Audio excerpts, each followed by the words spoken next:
Good afternoon. It gives me great pleasure to introduce Professor B.V. Srikantan, who is currently visiting professor at this institute. Professor Srikantan is also chairman, Gandhi Center of Science and Human Values of the Bharatiya Vidya Bhavan, Bangalore, and editorial fellow of the Project of History of Indian Science, Philosophy and Culture. He was the director of the Tata Institute of Fundamental Research during 1975-87 and the Indian National Science Academy Srinivasa Ramanuja professor during 1987-92. He has specialized in cosmic rays, high energy physics, and higher energy astronomies and has published over 200 research papers. His current research interests are in philosophy of science and scientific and philosophical studies of consciousness. He is fellow of the Indian Academy of Science, the Indian National Science Academy, and the National Academy of Sciences. He has received a number of professional awards, including the R.D. Birla Award of the Indian Physics Association. He has held a number of visiting positions at several universities in the US and Japan. He is a recipient of the Padma Bhushan Award. He is also the recipient of Sir M. Vishwesvaraya Senior Scientist State Award by the Government of Karnataka. May I now request Professor Srikantan to deliver his talk. Good afternoon, ladies and gentlemen. I'm indeed very happy to give this lecture for the Senior Executive course. The topic which I am going to talk about today is somewhat different from the type of topics that you have all heard in the last, during the last 6 days or so. The topics, when I went through the program, I found they are mostly concerned with individuals, with the state, with the country, and with the earth as a whole. But what I'm going to talk to you today is something beyond all this.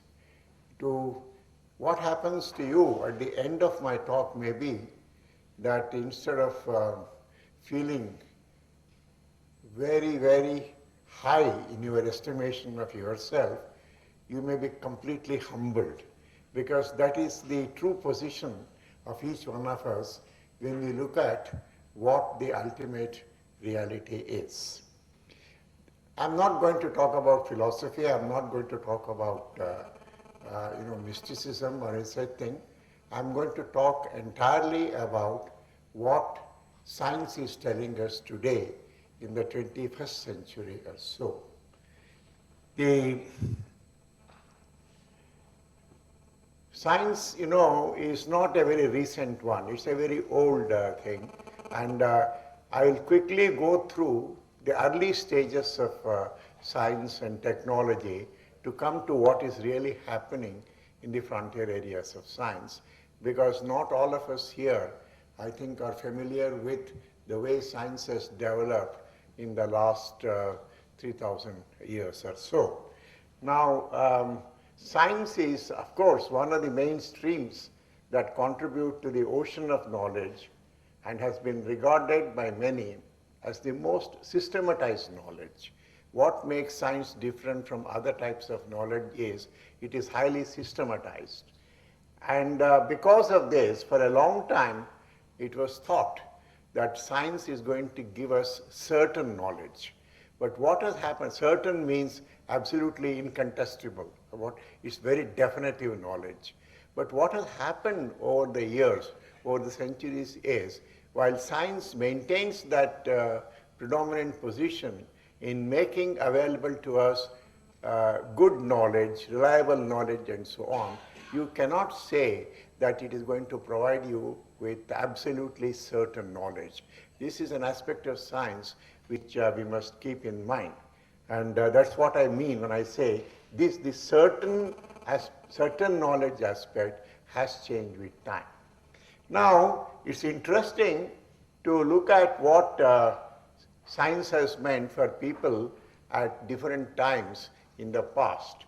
If you go back to, science is quite old. See, Plato himself, said in 400 BC, regarded science, knowledge of heavens could not be gained by staring at the sky for the simple reason that knowledge of sensible objects were impossible. The true realities were not part of the visible world. They belonged to the world of pure numbers and perfect geometrical figures, and inevitably these were not seen by eyes but by reason and thought.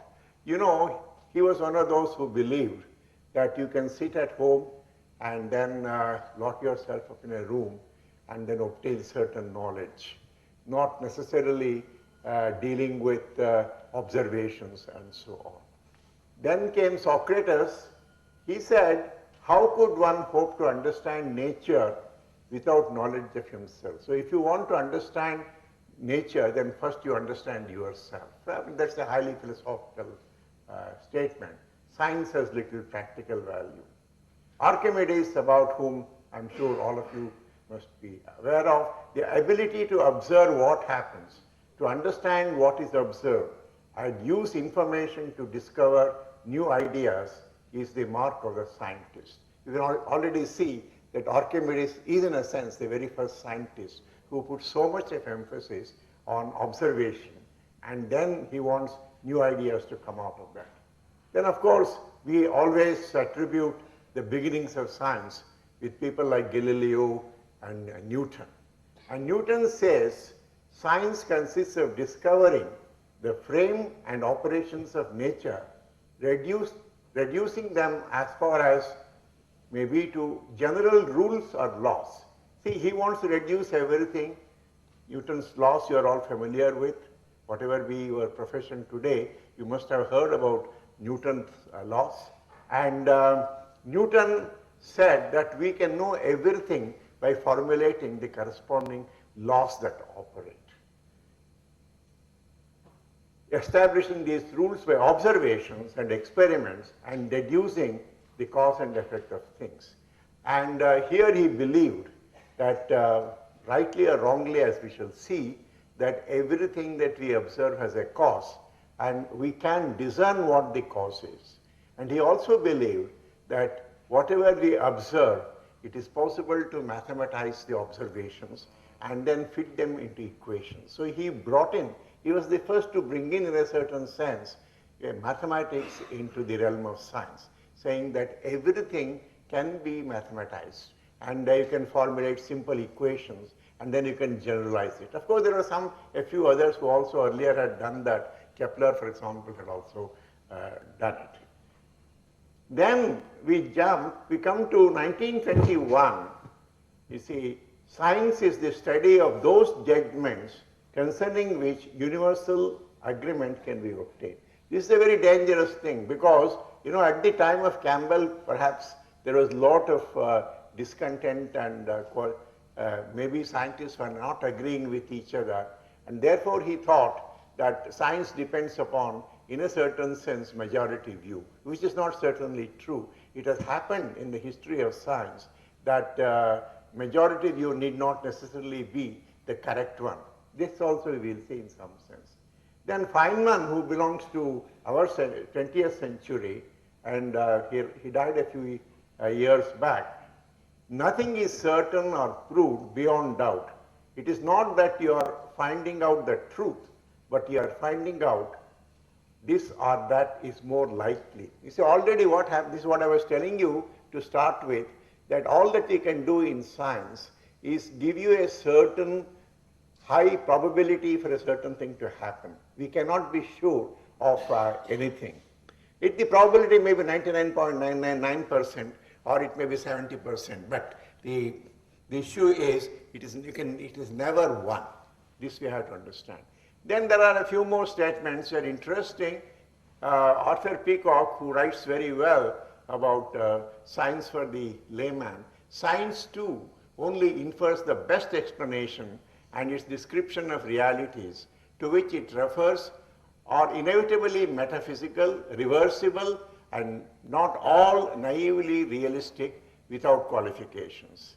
Then Richard Dawkins, he has written quite interesting books. Some of them are controversial, but many people like him in Scientist. Science is simply mute before the ultimate questions of meaning and purpose and value. See, this is a very important aspect. I'm not going to go into it today because I'm not going to talk about philosophy of science, but question does arise whether ultimately, when we say that science is giving us more and more knowledge, will also tell us whether these questions like purpose, questions of meaning, etc., which are of importance for moral, ethical values, and so on, you can never derive those out of science alone.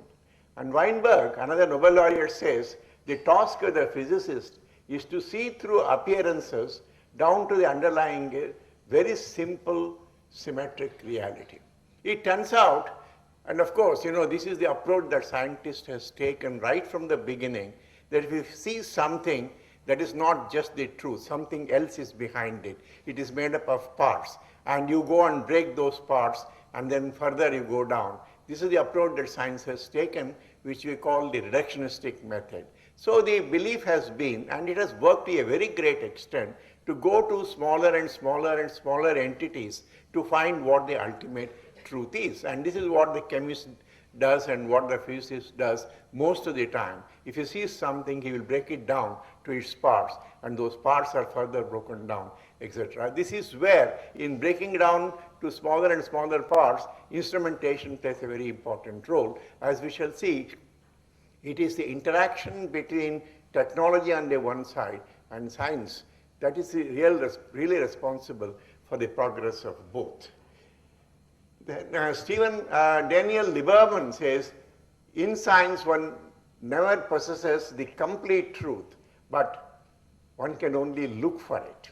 Steven Weinberg, another Nobel laureate, says, the task of the physicist is to see through appearances down to underlying very simple, symmetric reality. Why symmetric, we will understand shortly. Peter Medawar, who is also a Nobel laureate, says, while many philosophers may treat science with immense respect, many scientists have an exasperated contempt for philosophy. The results of science are often relevant to philosophers, but seldom crucial for any particular philosophic position. Then Feyerabend, who is a kind of rebellion philosopher compared to many others, he says, astrology, voodoo, witchcraft, rain dancing, and much more besides are no less reasonable than astronomy, medicines, and metallurgy. He somewhat underplays the importance of science while dealing with philosophical questions.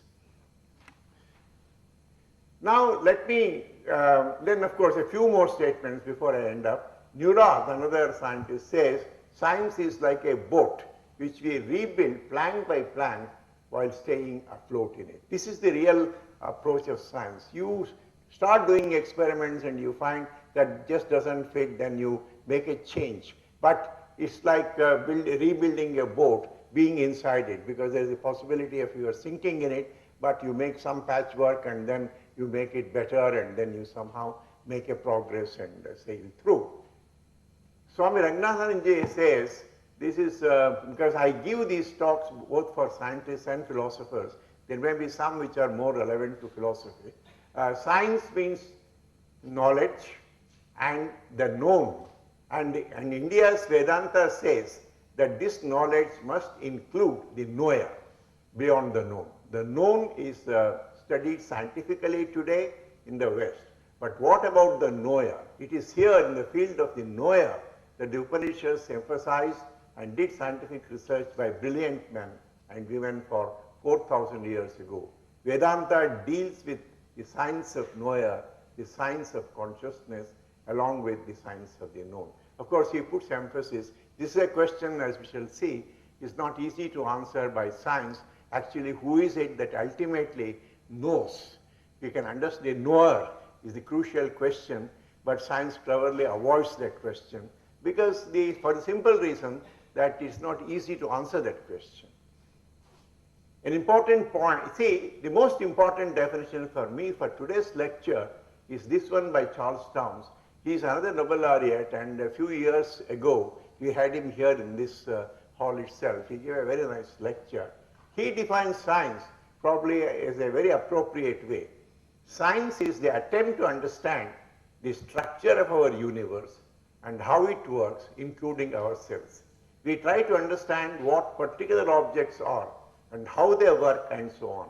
Religion is the attempt to understand the purpose and meaning of the universe, including our own lives. So he takes out the question of meaning and purpose, etc., out of the domain of science. He gives it to the domain of religion. If there is a purpose and means to the universe, that must be something to do with the structure and behavior. So clearly there is a relationship between science and religion that can be inferred if you study the matter carefully. Of course, he is one of those who believes that science and religion can be brought together somehow. An important point that Townes emphasizes is that both science and religion are attempts. So we have to be humble at that. You see, attempts is to say something is an attempt is different from I have found it, this is so, a very affirmative statement. Attempts at understanding, which means that they are tentative and contingent. This is an aspect of science which we must remember. Now, what is the universe which Townes talk about? If you really look at the universe, then you know the physical universe, which I'm mostly going to talk about today. Then there is the mathematical universe of numbers, and then all the mathematical symbols you have, the sets, and then you can go on. Any number of mathematical quantities are there, and that by itself forms a universe.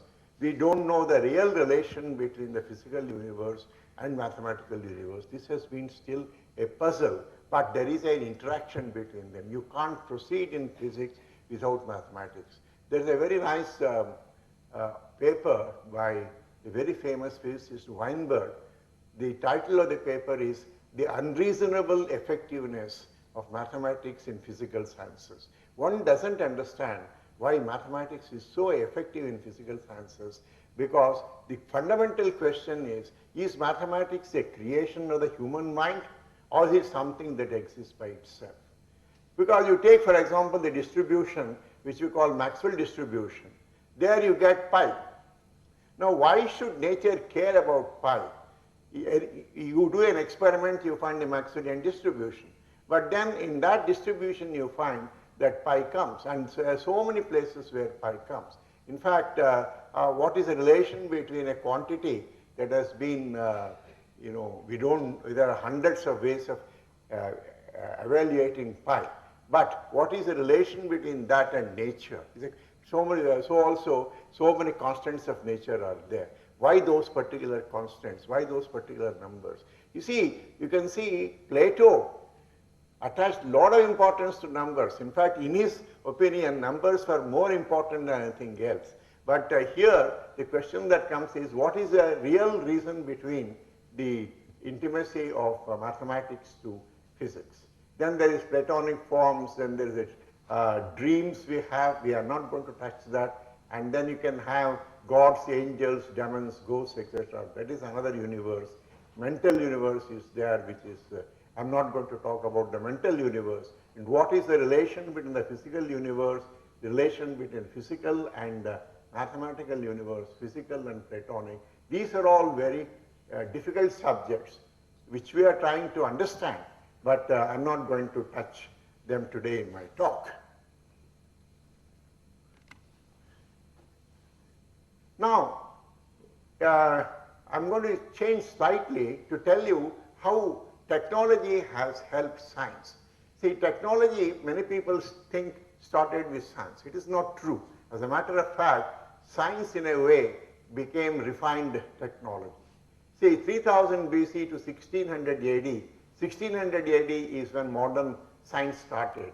Before that, if you take potter's wheel, wheel carriage, ship, lever, pulley, windmill, porcelain, mechanical clock, compass, gunpowder, spectacles, printing machine, these were all done by craftsmen essentially for meeting with necessities of everyday life. There was no other reason for it. They wanted a compass essentially because they observed this magnetic effect, and then they made a magnetic needle a compass for essentially for the purpose of navigation. That was the reason for it. Practical uses were removed. Then came, you see, a revolution with telescope, mercury barometer, pendulum clock, steam engine, steam-driven car, and spinning journey, flush toilet, gas lighting, cotton gin. See, this changed the whole emphasis, the direction in which, as a matter of fact, science and technology could interact and then produce things for the benefit of humankind. Gradually, this coupling became stronger. 1800 to 1900 AD came steam locomotives, steamship, arc lamp, gyroscope, spectroscope, bicycle, cement, electromagnet, railroad, electrical generator, electric telegraph, revolver, safety match, ice making machine, elevator, kerosene, steel production process, internal combustion engine, typewriter, dynamite, telephone, phonograph, incandescent lamp, transformer, fountain pen, gasoline powered car, aluminum, pneumatic rubber, electric fan, all these for the benefit of man. Basically, the concentration was all on gadgetry in a certain sense, which was necessary for the progress of human civilization, for the comfort of man. Of course, these things brought about revolution in transportation, communication, lighting, entertainment occurred in the 19th century. For example, I can point out here how certain things have, they may look very simple. For example, the idea of a flush toilet, you see, if that idea had not been there, we wouldn't have had these multi-storied buildings, we wouldn't have had these big cities with buildings going up to 20 stories, 30 stories, 40 stories, etc. How small discoveries matter in controlling the direction in which civilization goes, man goes, and so on. And this is true of lighting, this is true of many other things. But now, when this was going on in the 19th century, major discoveries were made in science. One is theory of evolution, then theory of heredity, then theory of conditioned reflexes. Then these were all in the area of biological sciences. I'm not going to talk about them in this talk. Then, you see, the most important were these, discovery of the electromagnetic wave. This was a very important theoretical discovery first based upon Faraday's laws. Maxwell formulated the electromagnetic theory. You know, today, anything that you see ultimately is the effect of this particular development that took place. That is the prediction about electromagnetic theory, and secondly, the creation of electromagnetic waves in the laboratory. Just by striking an arc, Hertz was able to show that you can produce these electromagnetic waves. Then came Marconi and J.C. Bose and these people who were able to show that you can use these electromagnetic waves to cross the Atlantic, and then came the radio. And then, of course, with the satellite age, things have changed completely. But it's important to remember, all these are not more than 200 years old. You see, the way civilization has progressed in the last 200 years is absolutely unimaginable. Then at the end of the 19th century, before the 20th, just 95, 96, 97, three major discoveries were made. One is discovery of X-rays, with which you're all familiar. Then the discovery of radioactivity by Becquerel, which has got enormous amount of applications in the medical field and for metallurgy and so on. And then discovery of the electron. You see, before the discovery of the electron, you could not have thought of the other wonder of this age, namely electronics. The electronics has completely transformed our way of living and our way of everyday transactions. But at this time, when developments in 20th century, as a consequence of these discoveries, electronics, both valve in the beginning and then solid state, now you have got chips and so on. then radio, television, computers, radar, X-ray machines, refrigeration, vacuum, superconducting magnets, lasers, particle accelerators, detectors, these are particle detectors of various types, atom, hydrogen, neutron bomb, and then of course neutron bomb, atom bomb and so on, hydrogen bomb, telescopes, space telescopes, tomography, nanotechnology, IT, internet. See, what is important is, all this is just about 100 years old. That's all the time that has elapsed before these discoveries which I mentioned about electron, X-ray and radioactivity were done, and electromagnetic waves, and what we have realized today in the field of technology, and which is guiding the future of our civilization. Now, 20th century resulted also in fantastic developments in the field of physical sciences, which is very important because for us to get an idea of what is behind all this technology, what is possible, what is not possible, etc. Here, I'll see formulation of the quantum hypothesis, formulation of theories of special relativity and general relativity. See, these are important essentially because these resulted in a complete transformation of the ways in which you are thinking about space, time, matter, energy, and so on. Till the beginning of last century, we thought that matter is something we understand. And then we thought that we can understand the difference between matter in the form of particles and matter in the form, for example, a wave. What is what we call the wave-particle distinction was, we thought we understood. But with the development of some of these new theories, and also the discovery of new experiments, for example, I told you radioactivity had been discovered, but it could not be explained in the, see, Newton emphasized about the framework in which you have to be able to progress in science. The radioactivity could not be explained in terms of the ideas we had in physics before the discovery, what you call classical physics. Entirely new ideas had to be brought in. That is where quantum mechanics came. Now, quantum mechanics, you see, I don't want to go into the technical details of it, but it gives you very funny results. For example, quantum mechanics tells you that there is some entity which in some experiments will show itself up as a particle. The same entity which in some other experiments which shows that it is a wave. This is the wave-particle duality. How can the same entity, particle is something which is confined in space, wave is something which extends from one end to the other end of space. How can these two reconcile with the idea that it is the same, how can you reconcile that with the idea that it is the same entity? This is a question, let me tell you, which has not been answered even today. But quantum mechanics has helped us in a way. You see, it's a kind of magic wand. You are able to proceed and then make a lot of predictions, and the scientific methodology is such, you make some concepts and then you formulate a theory and then you predict what is going to happen and you verify with experiment, and again on the basis of experiment you make further predictions, and if that is okay, that prediction is proved, then you think that you have made progress, you have done something and you have achieved something. But what happens in this is that we are still ignorant of one aspect, but still we are progressing.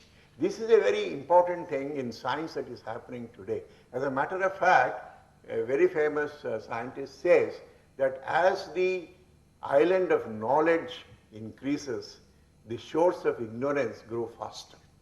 That is precisely what is happening. As we are able to, with the help of technology, as a matter of fact, some of these experiments which are listed here could not have been done without the aid of technology. Without vacuum technology, you could not have done any electronics, and without vacuum technology, you could not have even identified the electron. So many things, they are all interconnected, intercoupled, in very tightly they are coupled. So technology on the one hand and science on the other is what is required to make progress. But here, See, formulation of special relativity and general relativity, these also change completely our ideas of space, time, matter, and energy.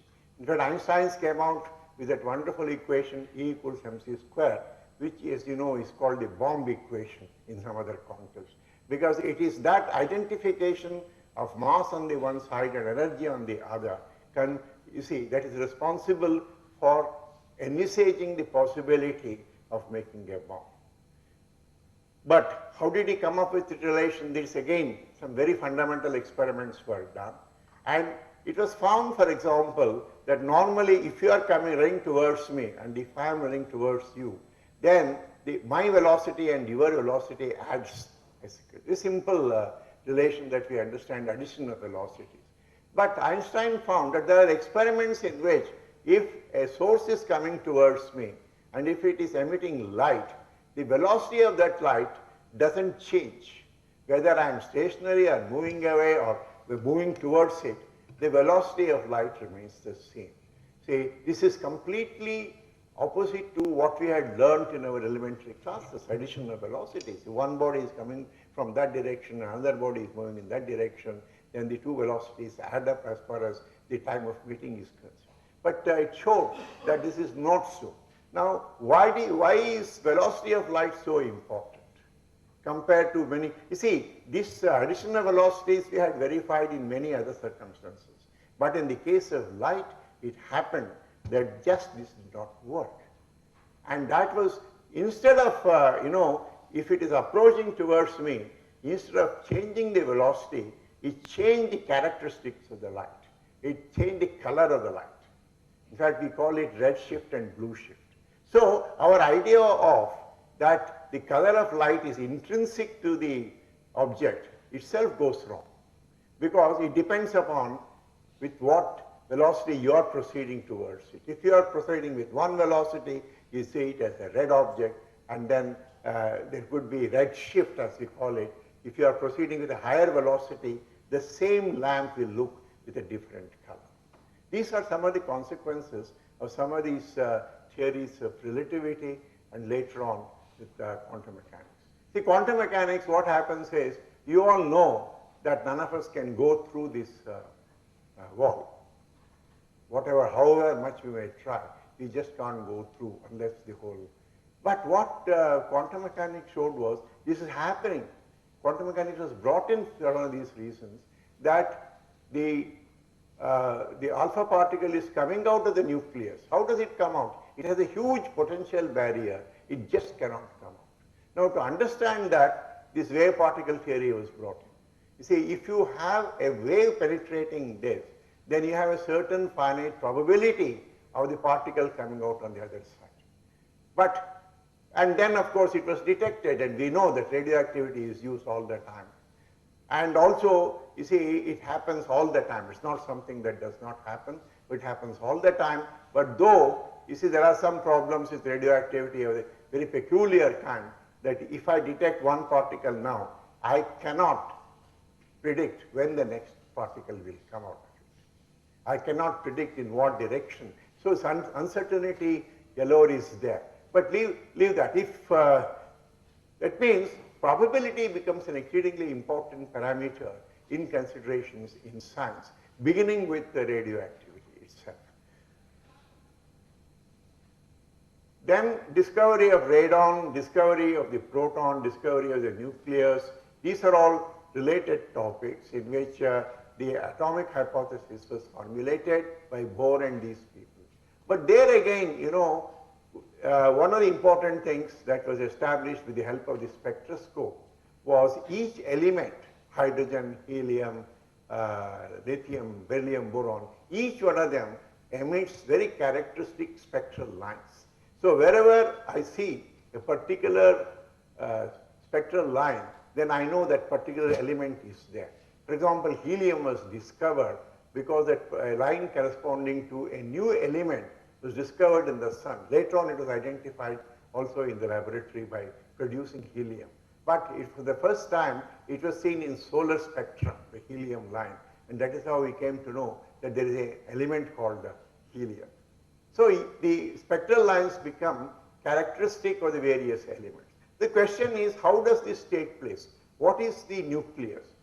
And now we say, according to these theories, the nucleus consists of a certain amount of protons, certain amount of neutrons, and then electrons orbiting around. And then how do the spectral lines come? When an electron jumps from one orbit to the other. How does it know where to jump?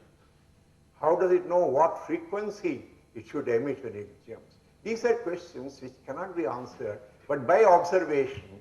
And you say that if it is hydrogen, this particular lines are emitted. Therefore, these are the energy states of the hydrogen atom. These are the energy states of the helium atom, and so on. We can determine empirically. But theoretically, it becomes very difficult to understand what is exactly happening. We just, this only shows that on the one hand, we have exceedingly good, accurate knowledge of what is happening. And as we shall see, even in very distant parts of the universe. And on the other hand, we have no proper explanation in terms of our normal everyday ideas that we have, that a charged particle, when it is accelerated, emits certain radiation. But what is happening in the case of an atom emitting radiation?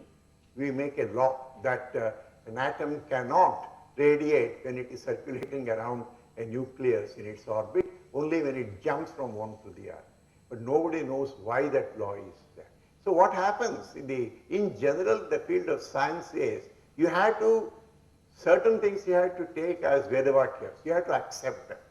You just cannot question why these particular orbits are there. You cannot just ask that question. But once you accept that, then from that follows quite a lot of science.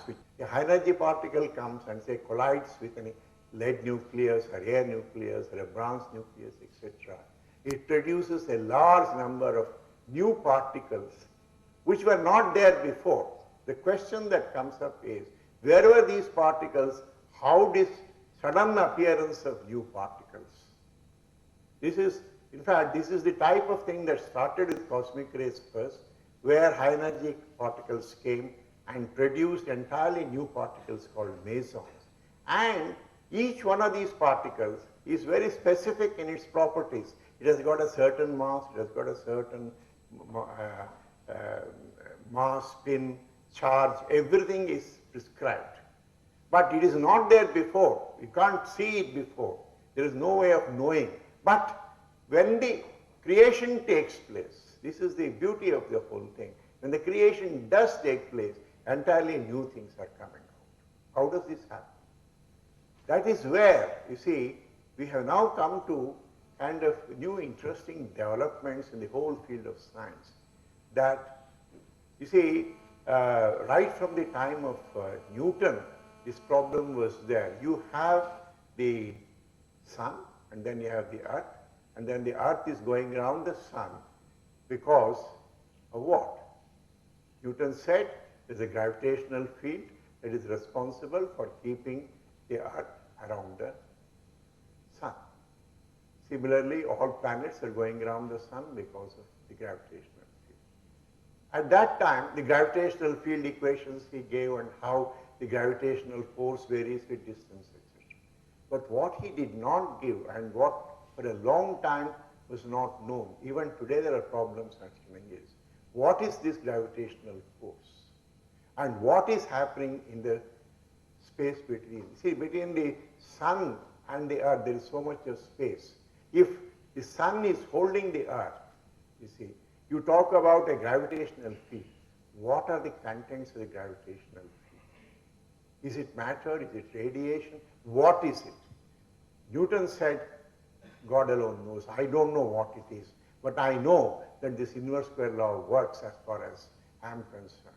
That's why the famous statement he makes, that he does not want to make a hypothesis. Same thing happened in the case of electricity when people talked about Bohr and these people about a nucleus of hydrogen, for example. The center you have a proton and electron is going around, and there's an electrostatic force between the two. But the nucleus is so small, the hydrogen is 10 to the power of minus 12, whereas the electron orbit is some 10,000 times larger, 100,000 times larger. In between is again space. How is the space negotiated? What is the force? We say it's just electrostatic force, but what are the contents of this electrostatic force? See, the point is concepts have been introduced and people knew right from those times that they are only concepts. They cannot substantiate them in terms of their content. But they had a powerful usefulness in the sense that you could formulate mathematical equations and mathematically solve those equations and make predictions and so on. Science in a certain sense, in that sense, became empirical. And then, you see, in the last 100 years, because of technological development, it has been possible to delve deeper into what is happening in such circumstances.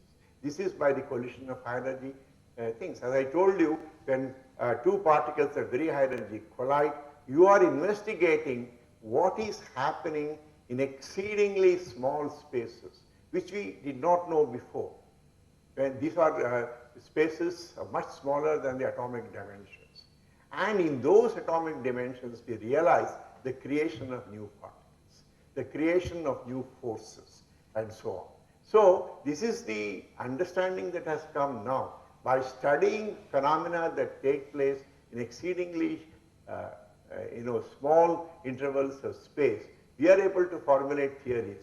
We are able to discover entirely new kinds of particles which are responsible for holding everything in place. Now,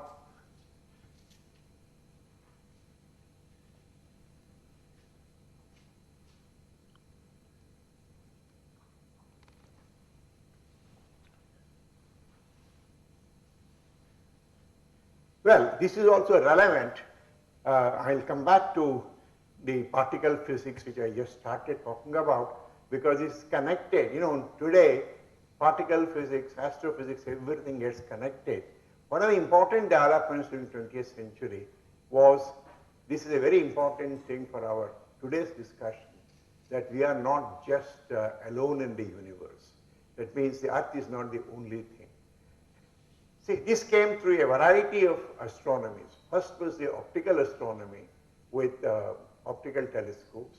Then came discovery of galaxies. That means we have in the universe, as we shall see, not just one star or two stars, billions of stars.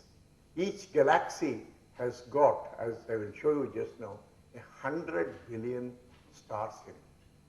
And the universe as a whole, as we see it today, has something like 200 billion galaxies. So each galaxy has about 100 billion stars, and there are 200 billion galaxies. And each star, see, we are on the Earth, just one star called the Sun, out of these 100 billion in one particular galaxy, which is called the Milky Way.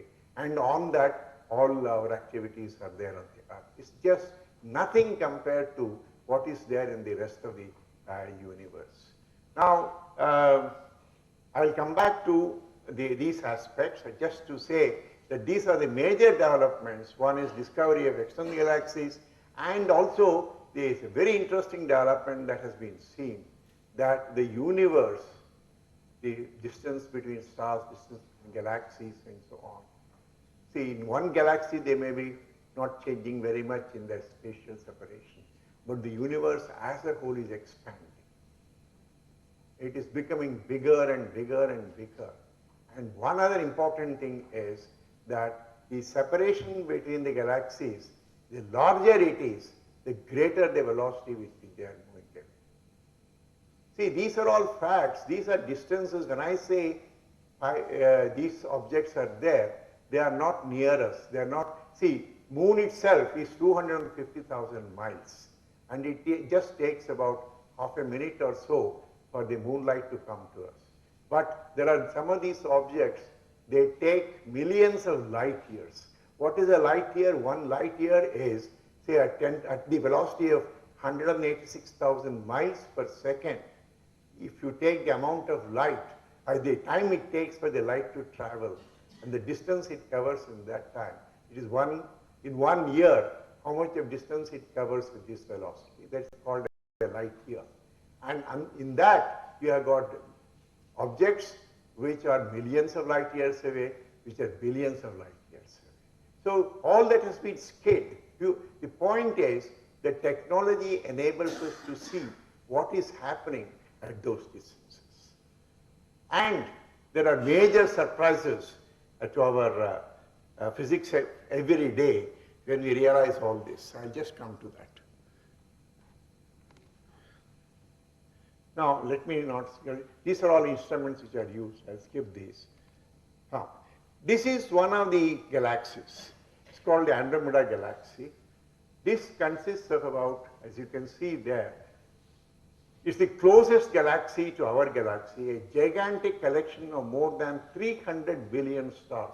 Each one of these dots is a star. 300 billion. A billion is 1,000 million. A million is 1,000, 1,000.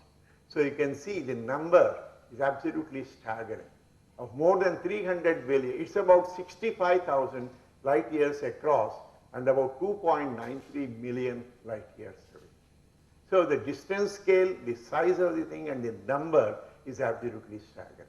This one has this particular shape, and it so happens the galaxy in which we live, the Earth, is one small speck in one corner of this, and it looks somewhat similar to this. We can't, living on the Earth, photograph ourselves, unfortunately. We can't get out of into space and then photograph our own galaxy. But we know from other considerations, it goes on like this. Now, these are just things that are happening. I don't want to spend too much time. See, this particular one is again, one star becomes very hot and gives out a lot of gas. And now, what you see here is hot gas coming out of the star. But what is intriguing, as it is written there, is this ejection of gas is highly symmetric. It looks as if it is something which is a mirror reflection of each other. Now, what is mysterious today is they are not able to understand. How such a mysterious phenomenon, it's only one star. If it was two stars and if it's two jets, it's understandable. But how two jets have arisen out of just one star explosion, it should go in one direction, but not in two directions as we expect.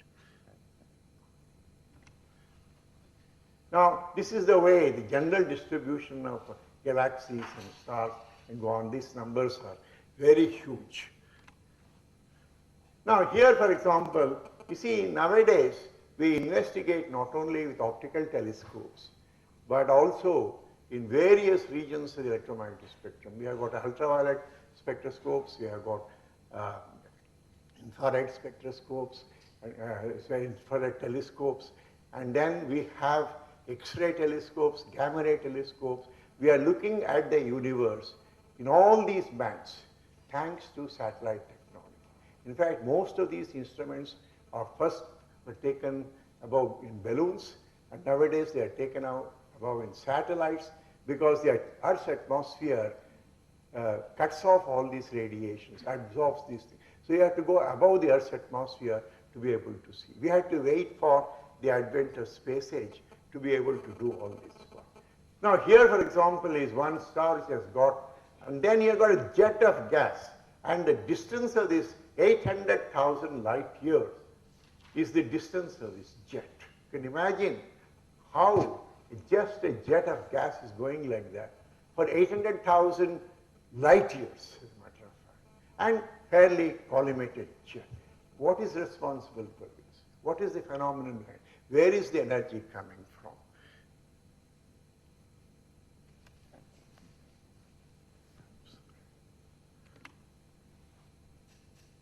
Now, this is another case, again, 1,000 bright young star clusters, blue, are bursting to life in a brief, intense, brilliant fireworks. That is what, here, two galaxies are colliding, and then the situation is created for entirely formation of new stars. So here what they are saying is the conditions are being created for the formation of new stars in these. Now, one of the interesting things I did not tell you earlier was If you ask the question that the calcium in your body, in your bones, or the iron in your blood, or so many elements you are composed of, where did they come from?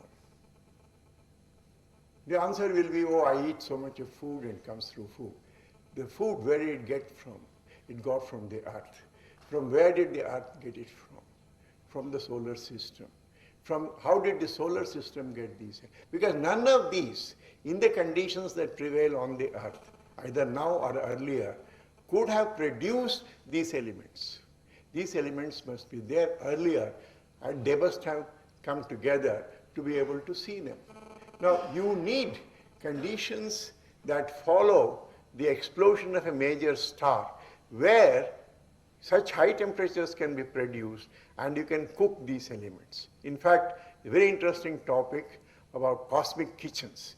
Where exactly are the various elements that we have in our blood, in our bones, where they were cooked? So, you see, it so happens, if you stretch that one atom of iron in your blood has come from explosion of one star, and another atom has come from the explosion of another star much earlier or much later. See, we just have to, because what happens is when these explosions take place of this type, then a lot of matter is just thrown out. And then they collect together because of the gravitational force, etc.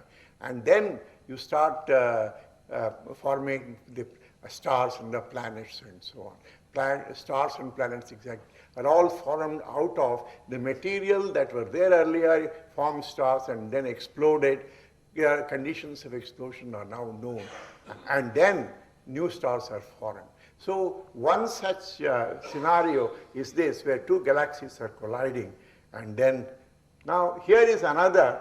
You need lot of, you see, this is called Horsehead Nebula because it looks like it's just matter there, dark matter, which is absorbing the light from behind.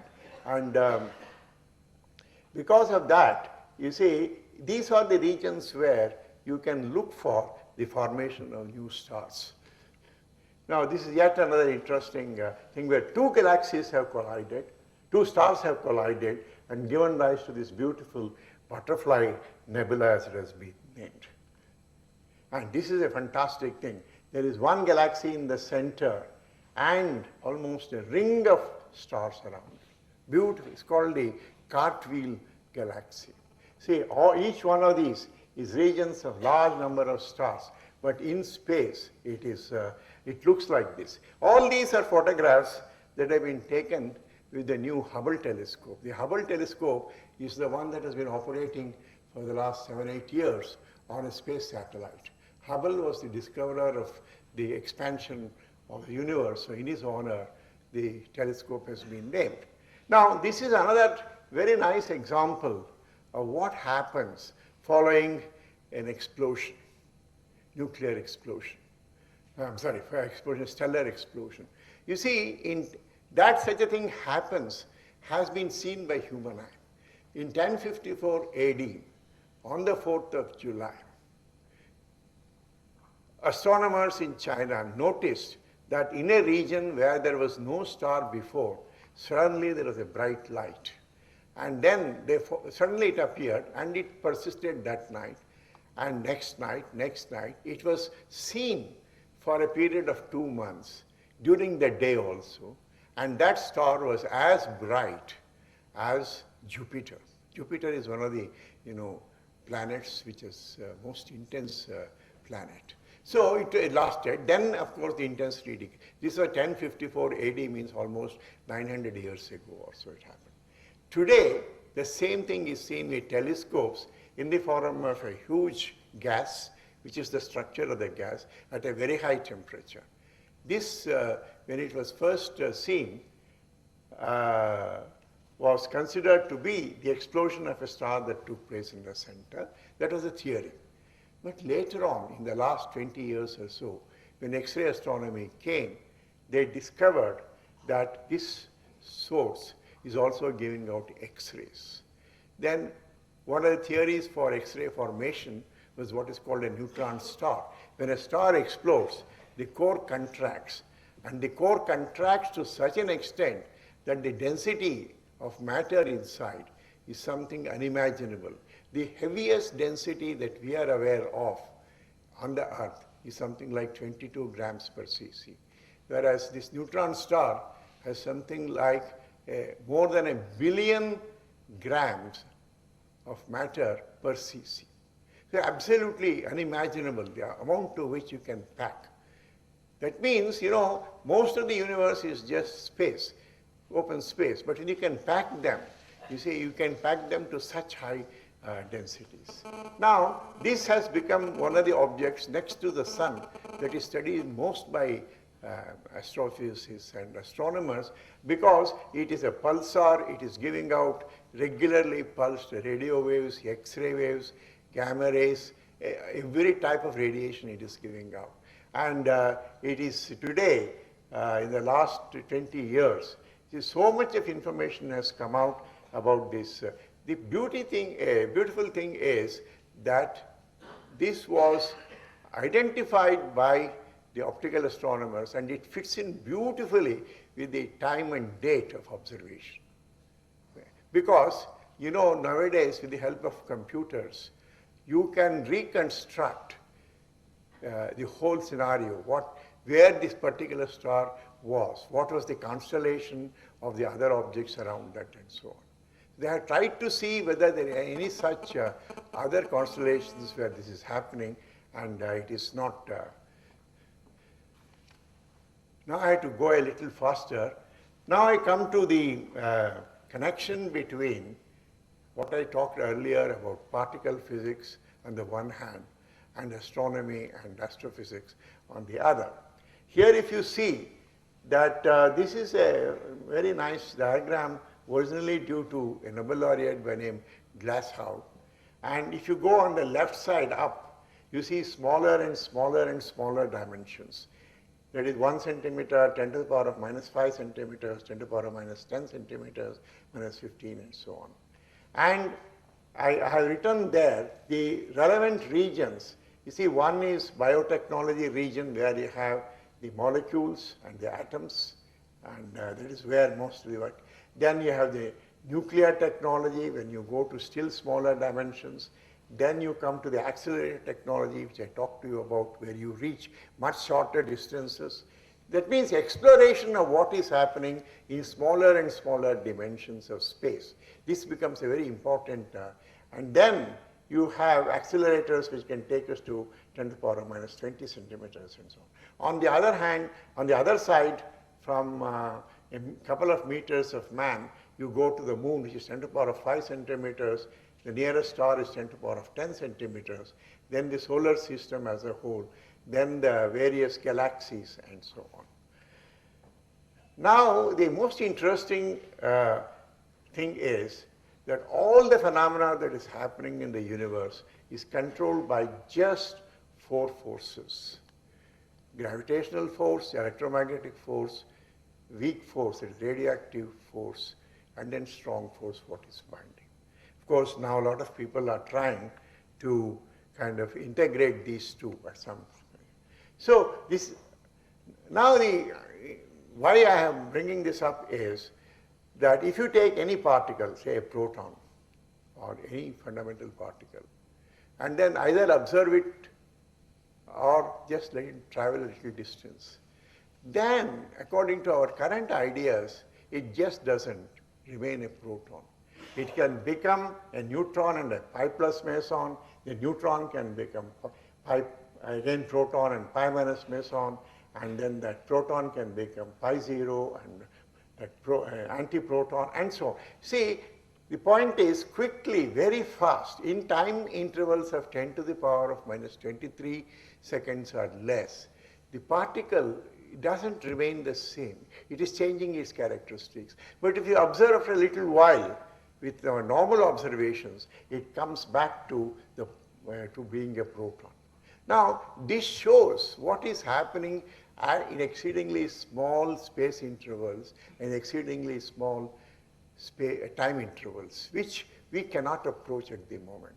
but you can formulate theories based upon this. Since you cannot observe them, but their consequences have been observed, I don't have time to prove to you that the consequences have been observed.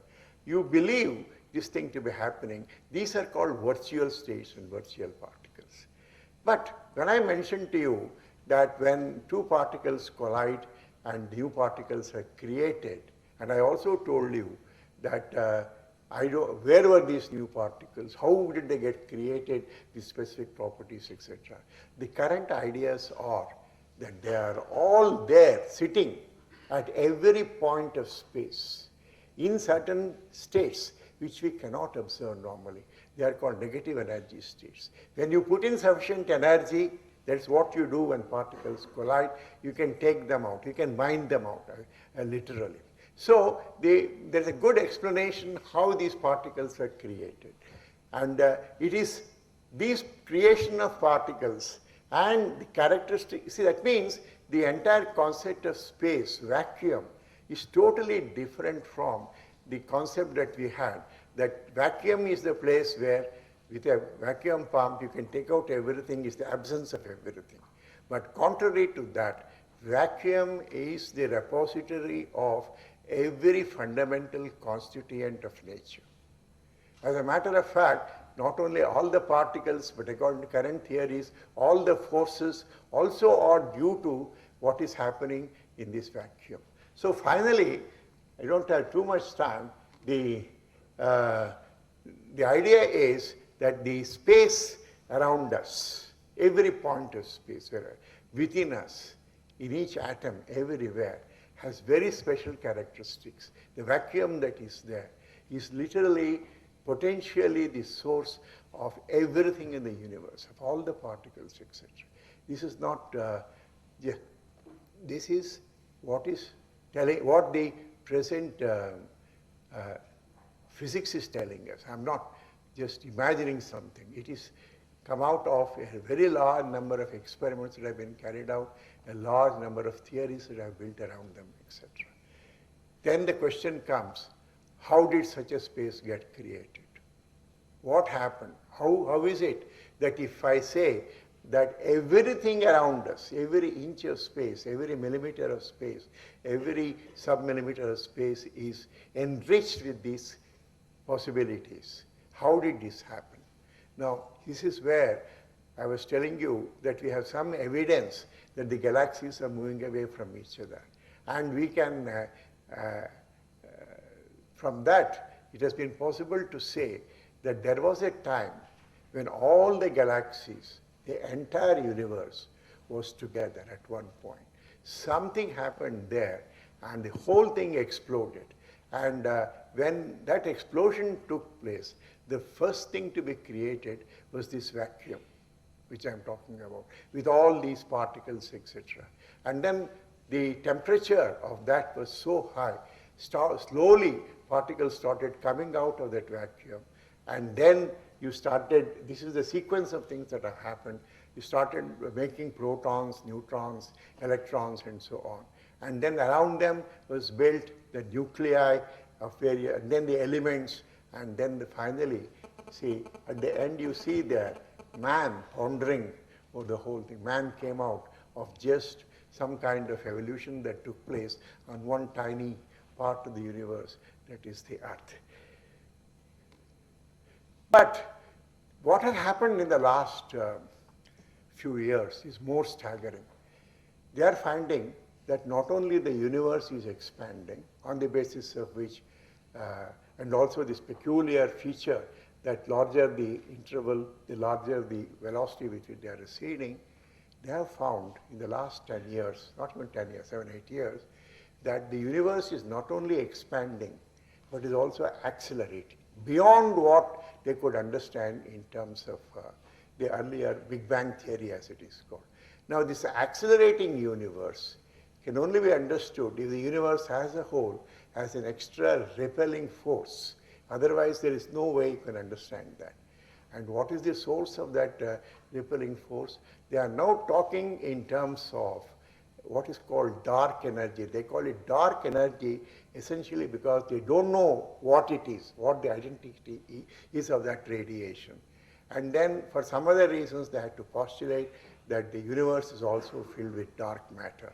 So the substance of the whole thing is, ultimately, we have come to a stage where the ordinary matter which we are familiar with is only 2.5% in terms of energy of the whole universe as we demand today. And out of this total energy, 70% is dark energy. This is what the young people here can investigate what it is about, its characteristics. It's a completely open question. And then about 25% or so is kind of exotic matter. We don't know what it is. It is called dark matter at the present. So ultimately, all the physics, all the knowledge that we have, which I've been talking about in the last 3,000 years or so, is based upon just visible matter, which is about, and identifiable matter, which is only 2.5% of the whole. So that is the situation in which we are in the field of science, that there is a lot that is known, but there is much more which is unknown. Thank you. Thank you, Dr. Srikantan. Now we have around 25 minutes. The session is open for discussion.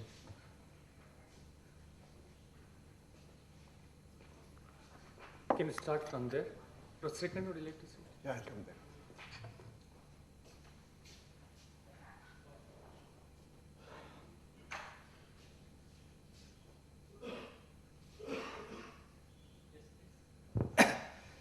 Thank you, sir, for a very informative lecture.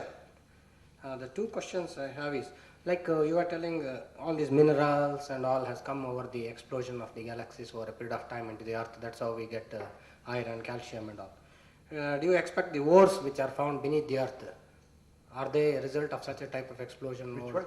Ores, like you have aluminum ore, you have... Everything. See, all the matter has to come from the explosion, excepting hydrogen and helium and probably a little bit of lithium. All the other elements, they were actually cooked at the early stages of that Big Bang explosion. But all the other elements, you see, have come from various types of hot kitchens. Some of them in supernova explosions, some of them in the interiors of stars where temperatures are very high, etc. But nothing has come. You see, it's not possible to make any of these on the Earth. It has not been possible at any time on the Earth as it is understood today. You know, I must say, all this is partly on the basis of theory, but quite a bit on the basis of observation. But there is always room for new theories and new possibilities. Because the land was occupied by water all the times. So whether anything from the source of the bottom of the like ocean or sea, is there a possibility? No, regarding the water, I'm not a very specialist. There may be others here who can explain that. See, there is, some people believe till recently that the entire ocean is due to what is known as the water of crystallization. That is the, when you form these various materials, then you have inside them a certain amount of, like in some crystals, you have water in them. And it is in the, during the formation of the Earth's various crystals that water came out and formed the oceans. But I am not an expert in this area. So only one question was, like sun is a fixed star and Earth usually moves. You are telling galaxies we are studying and all. What are the methods used to demarcate? Like you are studying the galaxy of one particular specific. Now as the Earth is rotating, so how do you demarcate that this is the galaxy which I am studying? Because if it moves... Oh, that is very simple. You know, you have you see, the whole constellation has been, various constellations have been mapped, okay? Then you have certain stars which are fixed, around which, for example, you know, this Dhruva Nakshatra, as we call it in Sanskrit, and then whole star as they identify it. That doesn't change position very much. With respect to that, if you look at the other stars, they are going round in circles like that, basically. You have to use some reference frame. And then with that, they have been able to give the coordinates of each and every object very accurately, actually. And now what you do is, you have these coordinates of some stars, and you have cameras which first identify that star, its position. With respect to that, you can get the other.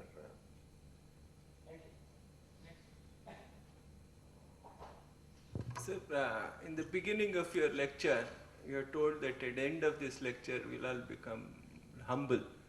Really, it has achieved that targeted thing, what you have done, sir. Really, it has made us really very humble. And the type of knowledge and expertise what we feel we are having through our education, I feel it's really very, very small speck of the entire thing. After hearing the lecture, I feel if there's some opportunity to work with you, under you, that is the best thing I can do from Monday. If you can, because I feel what the type of work, what we are doing, it may have a lot of application and all, but I feel it really doesn't have any sort of. No, let me tell you that I spent 45 years of my life dabbling in these kinds of things only, with astronomy, energy physics, and then particles, antiparticles, doing experiments deep underground, etc., all concerned with this kind of thing. Now, for the last 15 years, I've been essentially away from all this, doing philosophy of science. Yes. Not because I feel that this, you see, there has to be a period when you feel that enough is enough, and so I'm not working in these areas anymore. And also, I've come to a certain age when I cannot do much, so that is, I have to accept in all humility what I can do, what I cannot do. Yes, sir. Sir, this. But one statement which is very important in all this is that Einstein made a statement that the most incomprehensible thing is that the universe is comprehensible. This is the tribute he pays to the human capacity. You see, all this has been figured out by man, either in theory or in experiment. This is the wonder of wonders, because it's such a complicated thing, so many things are involved. But all in a period of 100 to 200 years, so much has been known because of technology and because of geniuses like Einstein, Schrodinger, Heisenberg, so many people. Sir, I have one or two small sort of clarification.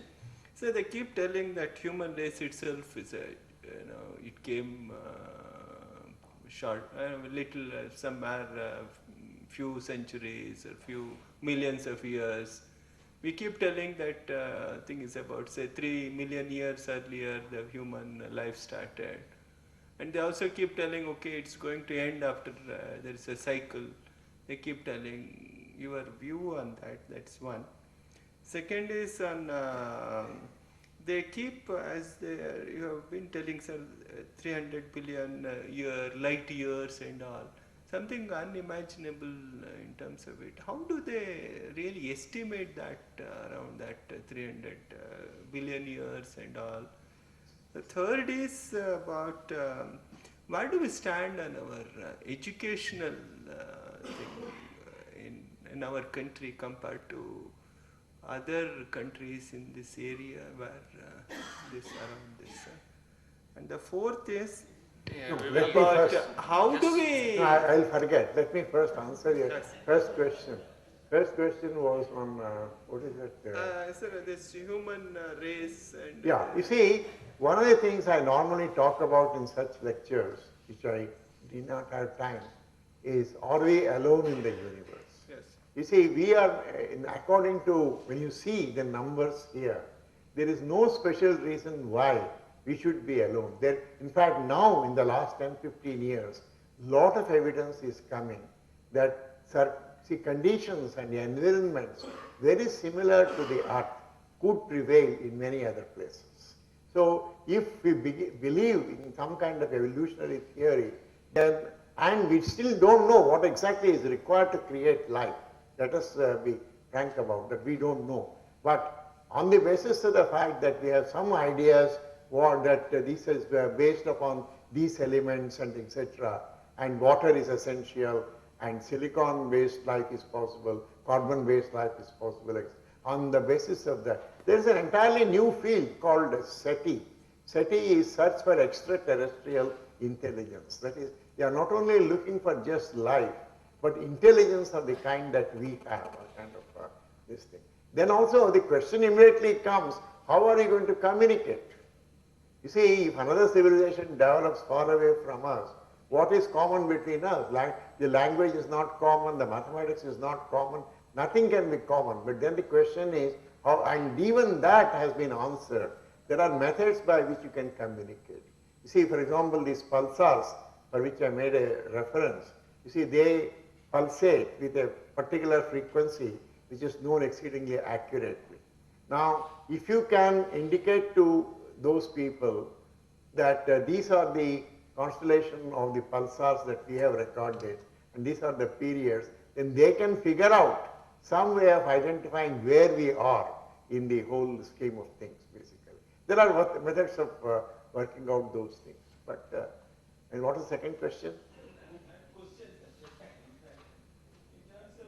Sir, educational level in our country, and how do we benchmark ourselves with respect to That's a big question. I mean, a big question mark also, in the sense that, you see, it's not that we are not taught enough in this country. The point is the number is small. You see, there are people, there are universities, there are institutions where work is being done almost at the forefront. There is no question about that. As a matter of fact, the very first figure I showed is a picture of a telescope in the Himalayas. In fact, one of our colleagues here is from Indian Institute of Astrophysics. They have put up this telescope at a place called Hanle, and it has got the latest technology put into it, and then observations are continuing. Work is going on. And the other one I put up very fast was the giant meter wavelength radio telescope, which is near Narayangao in Pune. So in some of these areas, we are almost at par with the rest of the world. Of course, there are areas in which we just couldn't afford. We can't afford accelerators. But in those areas, we are collaborating with Fermilab, with CERN, and so on. We are collaborating. So it's not that we are completely isolated, but what is lacking is enough number. Numbers are not enough to say that, and there are people in theoretical physics and mathematics, etc., who are doing equally good work here as elsewhere. Yeah, actually, the start of your lecture, I wish to connect it with the topic of excellence in leadership. You asked this question, what is science? And then you showed several definitions of science.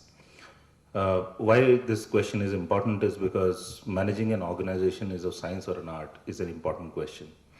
And as we keep going up, we realize that we have to take decisions with less and less data, and what we considered as data is merely opinions. So this kind of a situation exists with all of us, and therefore answering this question is extremely important, that whether managing an organization is science or an art. However, there was practically no definition over there that really helped us in this pursuit, but I am fortunately aware of one particular definition which was given by Eli Goldratt on the what is science, and he has traced back that every physical science has developed through 3 stages. First has been the stage of classification, the way night sky was divided by the ancients into zodiacs. Then comes correlation, the movement of the planets and things like that, which were based on observations, the empirical data. And then comes the third stage of effect, cause, effect. Basically, by examining the effects in the universe, one postulates a hypothesis about the cause and then tries to see other effects that can be there. And this definition of science, actually, to me, is quite utilitarian from a managerial perspective, because basically managing organizations is about managing effects, particularly the undesired ones. You don't have to do anything about desired effects. And if you have to only manage undesired effects, then if you can postulate the cause for that, there must be many other undesired effects that the same cause must be causing. And this is where I see a connection between what is being said by Ellie Goldratt on this subject and what was said by Gautam Buddha 2500 years ago. He in fact started with Dukkha Satya, Dukkha being nothing but undesired things. And then he said second noble truth as Karan Satya, that means there is a cause. And then he says, and he said that cause is usually ignorance. And then he said Nidan Satya, that means cause can be removed. And finally he said Marga Satya, there are established ways that you can remove these causes. Now this kind of a definition of science is highly utilitarian from a perspective of a manager. And I would like to hear your views on this. No, I agree with what you are saying, because knowledge of any kind, is important for even specialized knowledge kind of. But I wanted to start my lecture by saying that you have heard so much of things about leadership. One of the important characteristics of a leader is to tolerate even something which is not so very relevant to him. That has to be a very important characteristic of a leader. He has to tolerate sometimes some nonsense also. And also I must tell you another thing, there is a very interesting anecdote.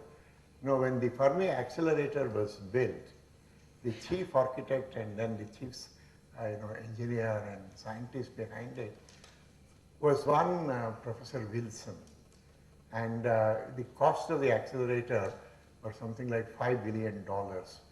So the president set up a committee for evaluating the proposal and all that, a Senate committee. And the senators called Wilson and asked him one simple question: how does this accelerator help us to defend our country? What effects it has on our defense establishments and things like that? And Professor Wilson said, this is a very often quoted statement, "Sir, I don't know how it is going to help the defense people, but I can tell you one thing, if this kind of activity is pursued, it makes the country worth defending." So, you see, what happens is any advancement in knowledge can be looked upon in a variety of ways, basically. Okay. There is a second question that I wish to ask. And it is directly related to your presentation. Is the size of the universe known? Size of the universe? I told you, we know it in the sense that, you see, in fact, it is because of that this new development has taken place, because we know the size of the universe from what is called a redshift, and then it's possible to establish the size of the universe. And now what we are finding is it's expanding faster than that kind of. Size of the universe is known. Is there a limitation on that size? See, the famous statement made by Einstein on that is the universe is infinite but bound. It is bound but infinite. In the sense that, if you have an apple and if a ant starts going around it, it will not find any boundaries. But it is finite, no? Finite, but my question was, so I am Krishnan from Hindustan Letters. My question was exactly related to this, because in an expanding universe would necessarily mean that the size is somewhat finite, because it's growing, maybe with acceleration, but still it can be estimated. In that situation, what is happening to the space? It is taking the space along with it, or is it encroaching into a space which is beyond? actually, a very important question. What is expanding is really the space, not that these are, see, observationally it looks that each galaxy is moving away from the other. But according to our current ideas of space, what is expanding is the space. That is why space is not absence of everything. It is like a balloon medium where you have got the plastic or the rubber. The space is something like that. It is that is expanding. It is full of properties. Professor, one, Excuse me, I have just followed. Yes. Just one more question. That's regarding the antimatter hypothesis. Is it really existent or is it only a concept to? No, no, antimatter has been, not only antimatter has been detected in the laboratory, but now they are creating antimatter in the laboratory. That is, you can take an antiproton and put a positron around it and create antihydrogen. They have succeeded in doing that. The only anomaly is why there is matter dominance in the universe and not antimatter. According to all theories, you expect equal amount of matter and antimatter, but there is evidence for more matter than antimatter. To explain this, there are some theories that in the early part of creation, that Big Bang creation, certain types of reactions are prohibited and things like that. So it's a very complicated theory. Yes. We will have last two questions. One is by Professor, yeah, please carry. My question actually came from the earlier question Raghunath asked about our education system. And what struck me is that, in the beginning when you listed out the achievements of science in the last century, most of this has been studied by many of us. So our education system in India actually gives a significant breadth of science. Yes. The same thing is not true of some of the other disciplines. For example, in the morning we had a lecture on art, and none of the artists were something that would have been known to many of us. Do you think that our educational system is lopsided in favor of science? Maybe we require some people to study higher science, but here we have a system where almost everybody studies too much of science at the basic level. I don't know whether the statement that everybody here understands science is correct, because there are people who are trained in the other disciplines, and they may feel that they know more about whether your opinion that you understand science and not the art. So, is shared so I would not say understand, I'm saying basic things about, Heisenberg and Bohr. Maybe all of us have forgotten it, but the fact is that at an early stage in school, all that is getting covered in the syllabus, maybe not. for science students basically. I'm talking of school level, that is there too much of science in school as compared to some of the other subjects? I don't know, because I have never dealt with in recent years or school education, but in the old days when I was a student in the schools and colleges, we had subjects like history, geography, and they were also equally, they went into depths. They used to study about history of not only India, but history of England, history of the Middle East, history of everything in history. But I don't know about arts, whether, I'm sorry, I'm not able to answer your question. Do you have a question? Okay. If there are no other question, may I invite Ullas?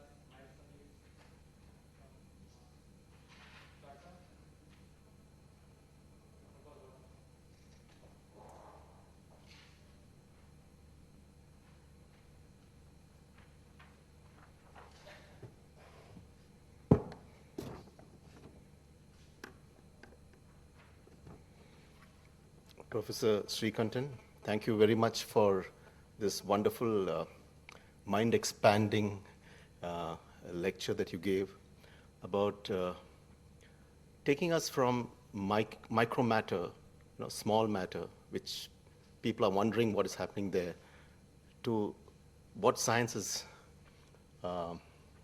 taken us into the expansion of the universe, and from the small to the big. I mean, we have gone from that, in that one hour of your lecture. For me, I've seen that, this actually gives us a feeling about it takes us to the metaphysical. It takes us, physics, which you spoke about, actually makes you wonder how little we know about what is reality, what we assume is reality.